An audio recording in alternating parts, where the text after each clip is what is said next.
Hey, this is Doug from DOUGANDNIKI. Here we are with a brand new GoPro Hero 1.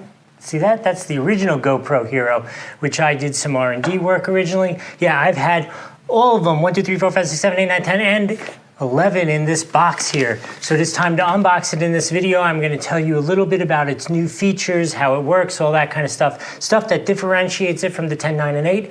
And then in a separate video, I'm gonna take it out because I happen to be in Tampa Bay. We're gonna have a hurricane. What better way to test it out is put it out in a hurricane, see how it survives. So stay till the end to see some actual hurricane footage through this brand new GoPro Hero 11. But let's unbox it, see what it comes with, and talk about some of its new features. First off, it comes in this cool paper bag. I've never had that before. So I think it's really cool that it comes in this nice hard carrying case, and in here, I happen to know, is a charger, batteries, and a camera. So this is really everything you need if you're starting out and you want to be able to travel and bring the camera and share the experience with everybody you know. That's cool. My 800th cable. 1 battery, the clip-on mount, 1 adhesive mount, that's the curved kind for like a helmet, 1 super cool Hero 11, brand new. How cool is that? So you will notice there was no separate charger. I have tons of chargers, so I didn't need one, so the kit that I bought did not include the charger. And you can also charge it directly in the camera. All you do is put the battery in, plug in the USB, and you are charging.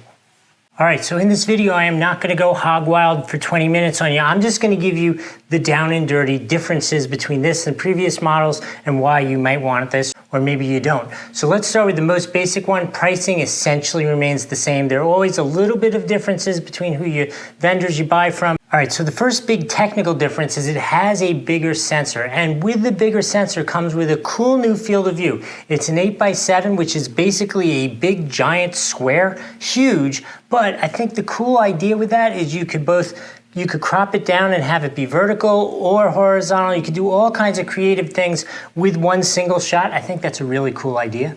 Another key one is they've added a wider digital lens. So it's up to 12 millimeters, which is like even beyond the super view. It's called hyper view. It is ultra widescreen, which I think is a cool creative look.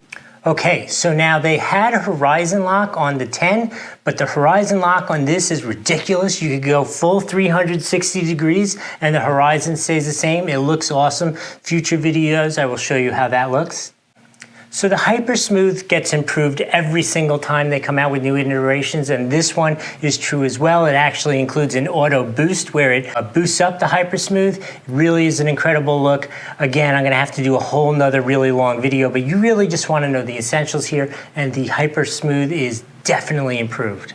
So there are 3 super cool night modes, which I have tried to do this on my own, and it is very hard to do. One is star trails, where you put it up there and it does like a time lapse and shows the stars moving in the sky, ridiculously cool. Does a similar thing with car lights, like light mode, where you put it over the freeway and you can see the car light streaking off into the distance and coming towards you.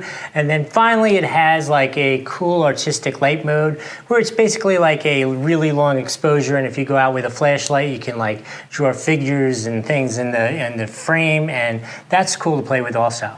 So this is a huge one, and you may have seen separate videos by me on it. Look, the default battery is now the Enduro battery. The Enduro battery is 38% longer life, which is huge and makes a giant difference in your experience when you're using it. And if you're a skier, has much better performance in cold weather.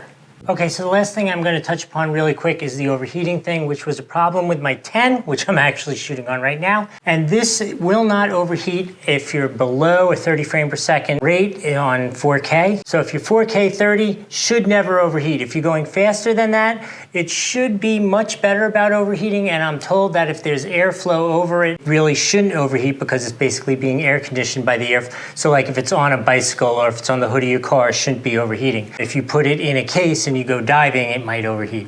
But in any case, we're gonna have to test that out in a future video. Overall, this is definitely a significant step forward over the Hero 10 that you're watching now.